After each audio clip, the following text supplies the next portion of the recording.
नलगुंडा ज़िले सदर मजलिस की ज़िले कलेक्टर से खुसूसी मुलाकात।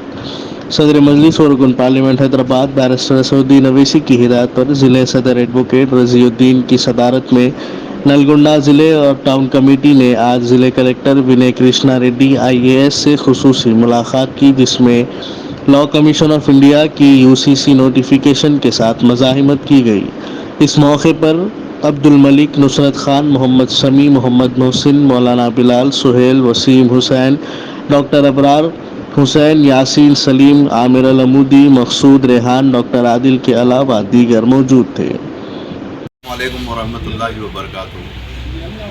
नक़ीब मिल्लत बैरिस्टर असदुद्दीन अवैसी साहब की हिदायत पे आज कुल हिंद मजलिस इत्तेहादुल मुस्लिमीन नलगुंडा ज़िला और टाउन की कमिटीज़ ज़िला कलेक्टर साहब से जनाब विनय कृष्णा रेड्डी साहब से मुलाकात किए और हमने इस मुलाकात में 100वीं सिविल कोड के ताल्लुक़ से जो लॉ कमीशन ऑफ इंडिया 14 तारीख को जून की 14 तारीख को जो नोटिफिकेशन दिए और पब्लिक से ओपिनियन सीख करें, उस ताल्लुक़ से हमने टेस्ट कर ID यूनिफॉर्म सिविल को रिजेक्ट करते हुए अपना इजाज़ी नुमाइंदगी साहब के लिए हुकूमत हिंदुस्तान के लॉ कमीशन और लॉ मिनिस्ट्री और प्राइम मिनिस्ट्री को हमने यहाँ से दर्ज किया। अब रही बात यह है कि 100वीं सिविल कोड के बारे में कुछ खुलासा बहुत ज़रूरी है आवाम को देना कि ये यूनिफॉर्म सिविल कोड एक ऐसा कानून है, अगर ये लागू हो जाता है तो हिंदुस्तान में रहने वाले करोड़ों माइनॉरिटीज़ जो कि Christians, Muslims, Sikhs, Jains, Buddhism और शेड्यूल्ड ट्राइब्स और शेड्यूल्ड कास्ट, तमाम तबक़ात के जो करोड़ों लोग रहते हैं हिंदुस्तान की आबादी में तकरीबन 40%, इन सब का बहुत बड़ा नुकसान होगा। और ये जो सोशलिस्ट फैब्रिक जो है हिंदुस्तान की, यानी कि ये जो गंगा जमनी तहजीब है और ये इंक्लूसिव नेचर जो है, ये डिस्टर्ब हो जाएगा। यहाँ पे नेशनल इंटीग्रिटी को थ्रेट है यूनिफॉर्म सिविल कोड की वजह से।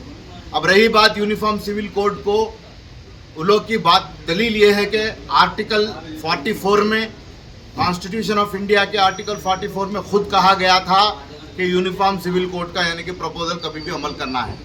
लेकिन जब कॉन्स्टिट्यूएंट असेंबली डिबेट हुआ था डॉक्टर भीमराव अंबेडकर साहब की सदारत में 1949 में, उस वक्त भी यूनिफॉर्म सिविल कोड की बहुत सख्त से सख्त मुखालिफत की गई।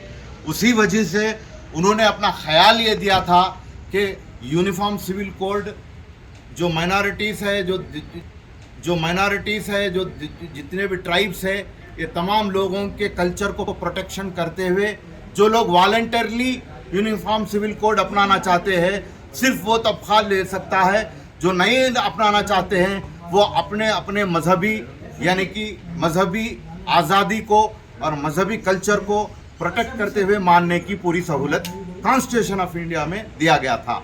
आर्टिकल 25, 26, 27, 28, 29 तक के पूरे प्रोविजंस हमारे फंडामेंटल राइट जो है कि right to freedom of religion है, यानी कि फंडामेंटल राइट्स हमारे को जो दिया गया वो स्ट्रांग है। जबकि यूनिफॉर्म सिविल कोड एक directive principle of state policy है, जो कि फंडामेंटल राइट ज़्यादा पावरफुल रहता, डायरेक्टिव प्रिंसिपल ज़्यादा पावरफुल नहीं रहता कॉन्स्टिट्यूशन ऑफ इंडिया के स्पिरिट के लिहाज से।